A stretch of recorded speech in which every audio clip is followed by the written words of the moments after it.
साथ एमएलए हैं जोड़ा के महराज मलिक। पहले भी अपने चैनल के माध्यम से आपके साथ इनकी रूबरू करवाया था। लोगों की बात करें, लोगों के मुद्दे जो हैं ये सुनते नजर आ रहे, क्योंकि अगर बाकी एमएलए की बात करें तो हमें कहीं नजर भी नहीं आते हैं भाई। उनसे बात करने के लिए भी अपॉइंटमेंट लेनी बहुत जरूरी है।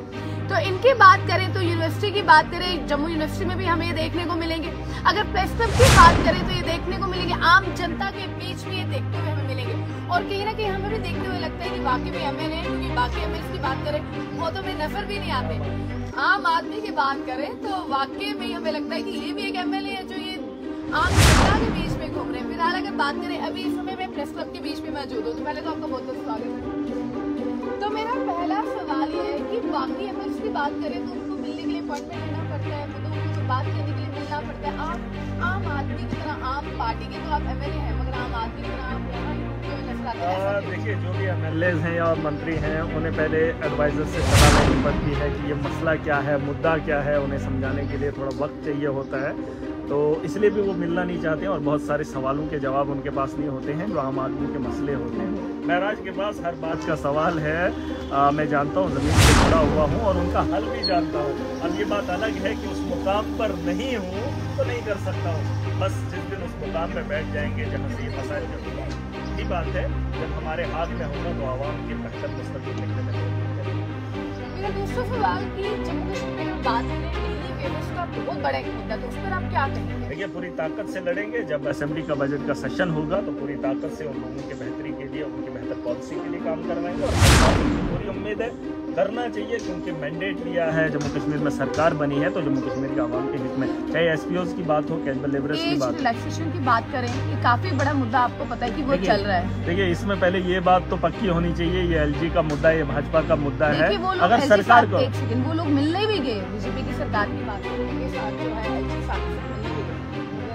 वही मैं कह रहा हूँ, एलजी के हाथ में होगा तो एलजी अगर नहीं कर रहा है तो ये इनकी तानाशाही है, ये इनकी पता नहीं क्या है, इनके दिमाग में क्या है मुझे नहीं पता है।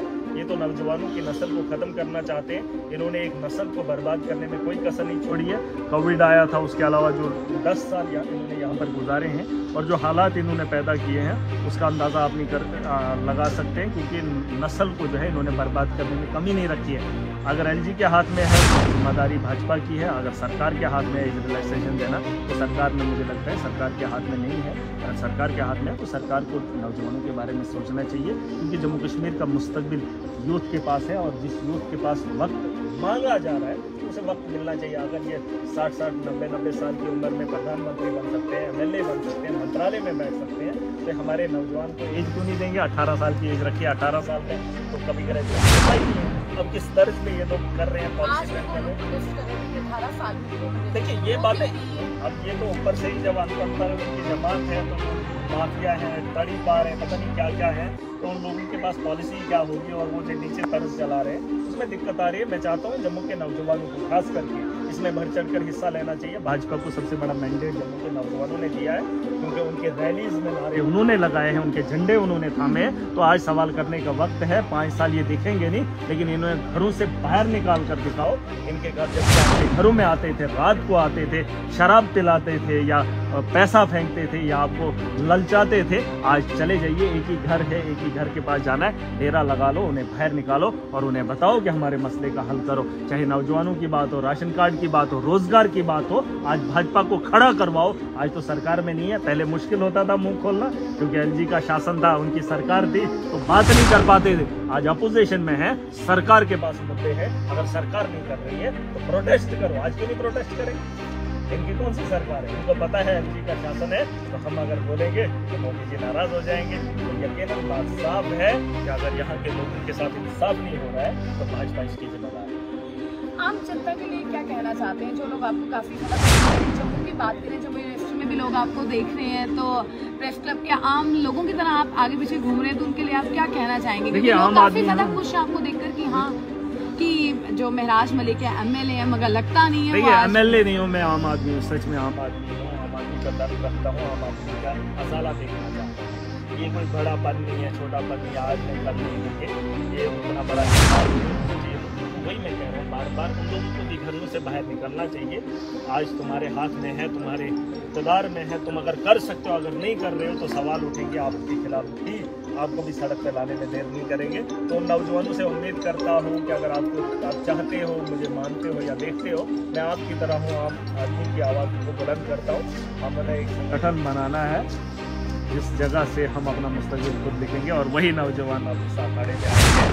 हम खुद अपना मुस्तकबिल तय करेंगे कि हमें क्या करना है। आने वाला वक्त तय करेगा जम्मू कश्मीर का नौजवान। डोडा के लोगों के लिए क्या कहना चाहेंगे जो आपको इतना प्यार करते हैं? डोडा के लोगों को बताना चाहूँगा, ऐवान में तो पहुँच गए हैं, सरकार भी थोड़ा सा कुछ करे तो हम तो पूरी ताकत लगाएंगे। अभी कुछ दिनों चुप्पी है, उसके बाद अपना मुँह तो खोलेंगे। मैं नहीं चाहता हूँ कि हम अब वक्त का इंतज़ार कीजिए, आप इंतज़ार कीजिए बजट का सेशन क्या होगा, बजट क्या होगा जम्मू कश्मीर की बेहतरी कीजिए, उसमें हमारा अजाला कितना हो सकता है, उसमें हमारे नौजवानों के लिए क्या चीज़ें हैं, उसका इंतज़ार करेंगे, उसे देखेंगे। अगर बेहतर होगा तो आप क्या कहना चाहते हैं कि उनको क्या मैसेज देना चाहते हैं? मैं एक बात बताना चाहूँगा, उन्हें अपना मकसद, अगर मकसद में कामयाबी नहीं मिल रही है, उन्हें लगता है कि हमारा यहाँ पे फ्यूचर अच्छा नहीं है, तो उन्हें अपने मकसद को छोड़कर आपने नया भी देखना। जैसे हमने भी अपने सपने छोड़कर जो है आवाम की बेहतरी के लिए इस मकसद में और इस फील्ड में आए और हमने बेहतर समझा। तो ज़रूरी है उन्हें इसमें निराशा नहीं होना चाहिए। मुझे 15 साल तक मैंने बहुत स्ट्रगल किया, लेकिन फिर भी इस रास्ते को नहीं छोड़ा, इस मकसद को नहीं छोड़ा। आगे बढ़ते रहना चाहिए। हाँ, अगर रिलैक्सेशन आपको नहीं मिल रही है तो आपको कुछ और भी करना चाहिए। आप किसी भी फील्ड में जाकर अपना मुस्तकबिल बेहतर कर सकते हैं, अपने साथ साथ अपने देश का, अपने स्टेट का, अपने लोगों का, अपने परिवार का बेहतर। कोई भी आदमी बेकार नहीं है। देखिए, ये दुनिया आज ऐसी है 2024 में, क्योंकि एक ज़माने में कुछ लोगों ने अपना वक्त दिया है और जो भी इस दुनिया के अंदर आया है उसने इसे खूबसूरत बनाने में कमी नहीं छोड़ी है। आज हमारे कंधों पर जिम्मेदारियां हैं, हमने आने वाली नस्लों के लिए इस मुल्क को बेहतर बनाना है, एक अच्छी सोच छोड़ के जाना है, एक नया अपने बना कर जाना है। तो चलिए, आपके साथ सामने जो है लाइव हमने बातचीत की है, बताया महराज मलिक ने क्या क्या कहा है। तो आपकी क्या राय जरूर हमारे कमेंट सेक्शन में जरूर दीजिएगा। ऐसी ही और जानकारी और अपडेट्स के लिए जुड़े बने न्यूज़ के साथ। मैं हिमानी धन्यवाद। जय हिंद।